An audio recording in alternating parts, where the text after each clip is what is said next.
Hey guys, it's Leah Buckles from Procedural Wide Medical Consulting. I am a U.S. Army veteran, physician assistant, and former CMP examiner. So I want to come on today and discuss fatty liver disease and how it can be related to VA disability. So not a ton of people ask me about this, but actually a ton of people suffer from fatty liver disease, and a lot of people don't even know that they have it, right? But this is a condition that a lot of people get as they start to age, right? And there are a few different kinds, and today I want to talk about non-alcoholic fatty liver disease, and then I want to talk about alcoholic fatty liver disease and how some of those things can be related to service and how it could be relevant to you, right? So, alcoholic fatty liver disease is kind of like it says, alcoholic related, right?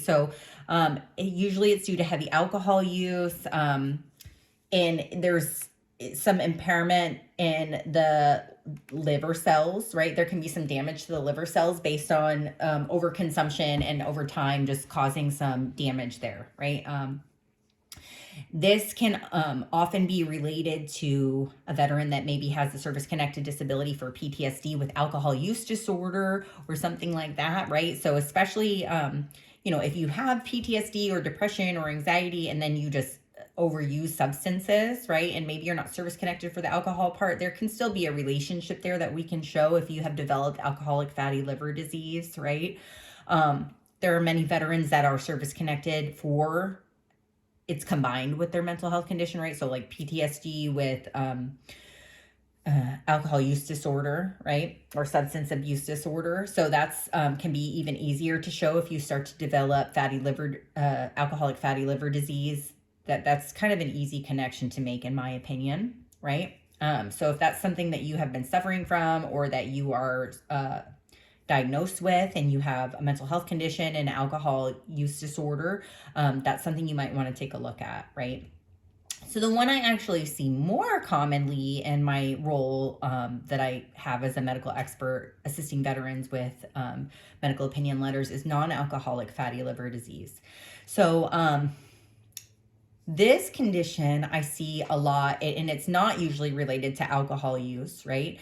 I see this in a lot of veterans that are overweight or have, a higher BMI, obesity, stuff like that. And so a lot of times I'll see a veteran get service connected with obesity as an intermediate step, right? And we've done videos about obesity as an intermediate step before, right? So whatever it was that caused you to gain weight, whether it is a series of orthopedic conditions, you've got a bajillion, knee, ankle, whatever, and you've gained weight over time, whether it is your mental health condition has caused you to have compensatory eating habits and social phobias and you don't go to the gym, whether you have asthma and perhaps you just can't work out like you used to because your,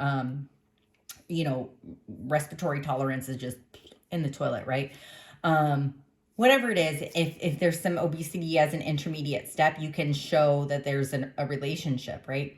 Also, diabetes, there's a lot of overlap with diabetes if you're service connected for diabetes, right?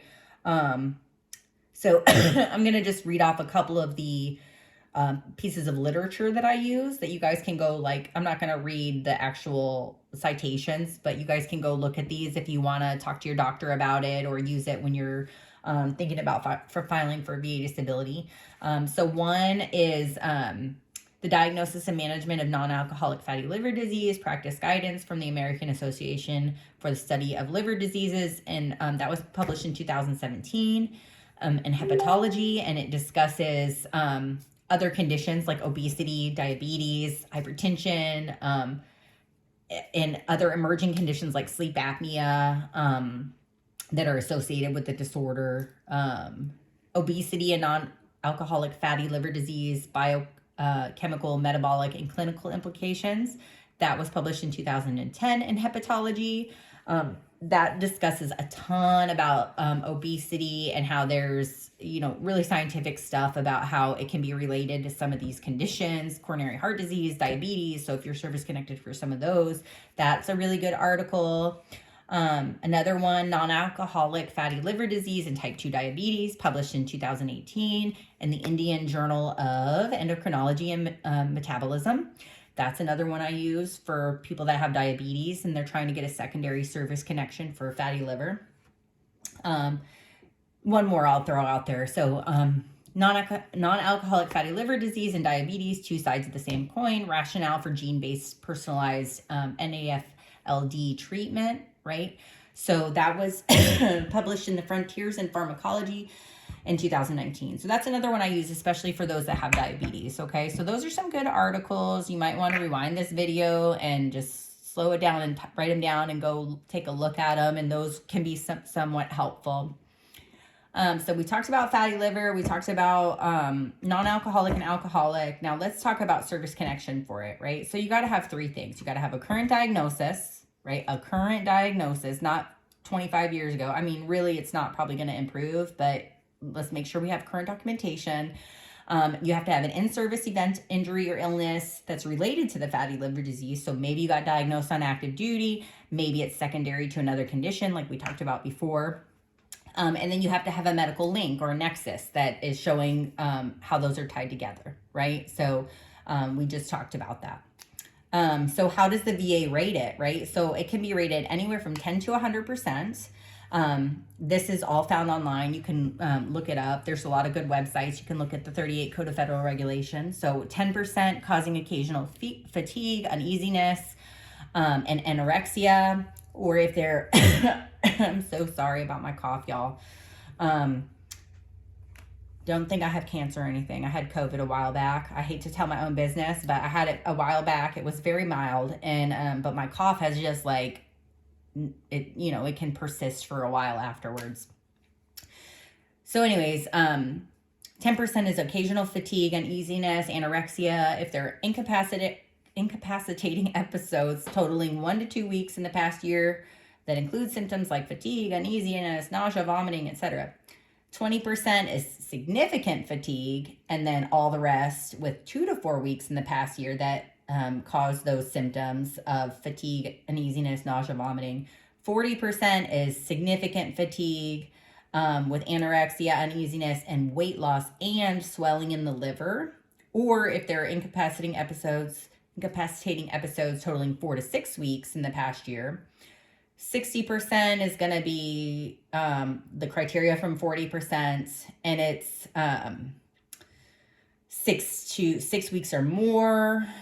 And then 100% is just near constant, completely disabling symptoms, right? So there's a little bit more language in there too, but you can, look it up. You can look it up under 38 CFR, 4.114, Schedule of Ratings, Digestive System, and it is under Diagnostic Code 7345. So I hope this was helpful. A lot of people, like I said, this is a really common thing. This is not like an out there thing. This is a super common disorder, the non-alcoholic fatty liver disease. And if you've had tons of alcohol consumption over time, you might have some changes there already.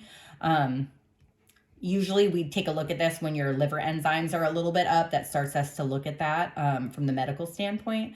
I hope this was helpful. This is one of those lesser known conditions that I think tons of people probably have and just aren't rated for. So if you guys have any questions, just drop them in the comments. I'm happy to answer them. And I hope you guys learned some stuff. All right, thanks. See ya.